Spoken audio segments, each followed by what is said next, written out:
What's going on, everybody? It's your boy Naruto Explain here, bringing you guys another discussion about Boruto Naruto Next Generations, the manga. And obviously, if you're an anime only fan, this is the time of the month where we are going to be talking about spoilers. So I thank you for your support. The Boruto chapter will be coming out on the 18th this month. So if you want to read the manga and get caught up, I'll leave links down in the description box for you guys to read the manga and do so in a way that helps support the channel. I highly recommend checking out the manga. That way you can join in on these discussions that we're having. But with all that being said, though, if you're still here, I'm going to assume that you're okay with me talking about spoilers. So I really want to talk to you guys about something that is very much long overdue and something that has been foreshadowed since the beginning of Boruto Naruto Next Generation's existence, which is Hinata Hyuga unleashing her bloodlust in a fight. Now, somebody's like, yo, I don't understand this right here. You saying Hinata, the eternal housewife, is going to unleash her bloodlust on somebody? What the hell are you talking about? So this is the thing about that, okay? The reason why I can go to this conclusion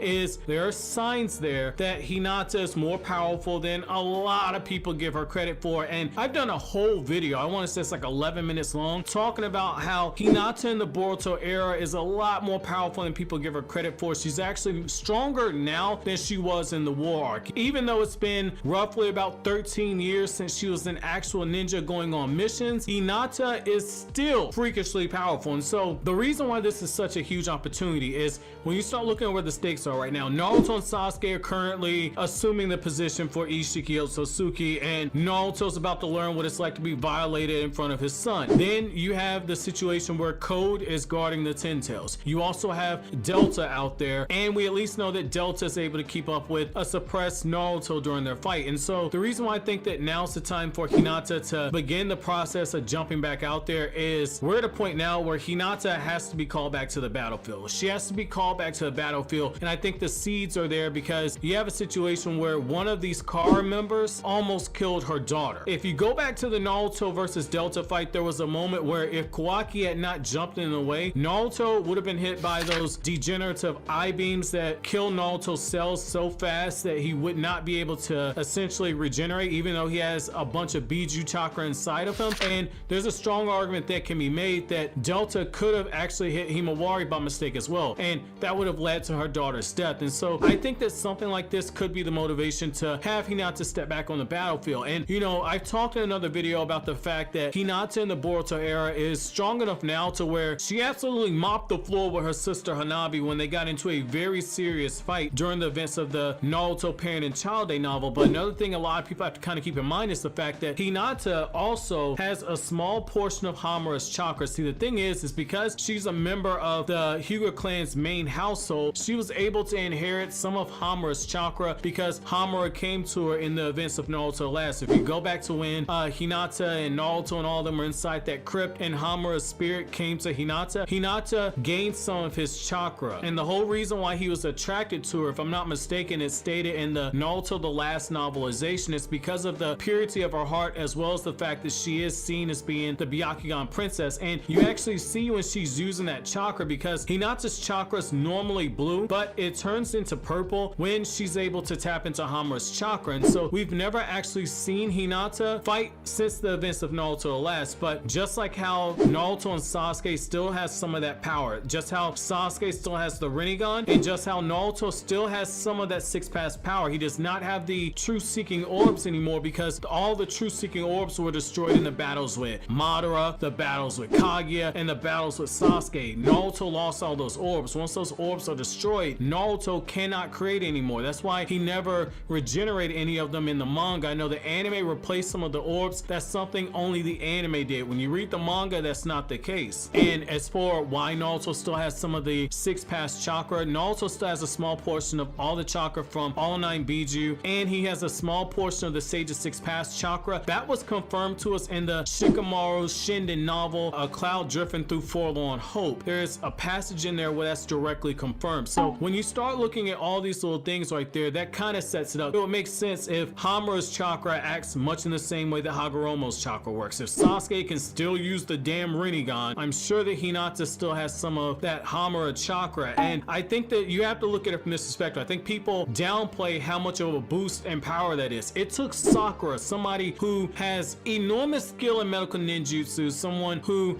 is able to tap into the power of the Byakugo because of her sealing all of that chakra. If I'm not mistaken, in the novelization, Sakura took 3 whole days during Naruto the Last to replenish Naruto's chakra because Naruto was at absolute 0. If Sakura had not healed him, Naruto would have died during the events of Naruto the Last because she had to go from damn near 0 and then build his chakra all up to the top. It wasn't like one of those things with in the war arc where Naruto ran out of chakra briefly and Sakura, somebody would have to heal him. Naruto's still able to function. This was a completely different situation. However, the reason why this is so important is, if I remember the novel correctly, Sakura borrowed on some of that power that Sakura had stored inside of her Byakugo seal that she had been storing chakra back into after the events of the war. So this is at least 2 years worth of chakra. We saw what 3 years worth of chakra is able to do for us, so that gives you a good idea. Now, the reason why this is so important to look at is the fact that Hinata was able to restore all of Naruto's chakra, and she had no signs of exhaustion when she did it after she got Hamura's chakra. After Sakura did a thing like that, Sakura had to rest for an entire day. She had to rest for an entire day. We know this from the Naruto the Last novelization. So Sakura takes a whole day. Hinata is able to do it on a whim just like that. We know Naruto has enormous chakra reserves. Now, when you start looking at the other things that it takes when it comes to Hinata, we also know from Naruto Databook 4, which is written by Masashi Kishimoto after the events of the Naruto manga, we also know that Hinata has a affinity for fire release as well as lightning release. We know from the Naruto anime that Hinata also has extreme chakra control. If you go back to part 1 of Naruto, one of the ways that she was training herself was she was actually using those water needle jutsu when she was, I believe, taking down some bees or something like that in one of those filler arcs. And when you look at another portion of the story, it's the exact same thing. We see her where she's using different variations of the 8 trigrams jutsu in part 2, but she's using it in a different manner. One of those jutsu, if I'm not mistaken, she was able to make some type of a net during the events of the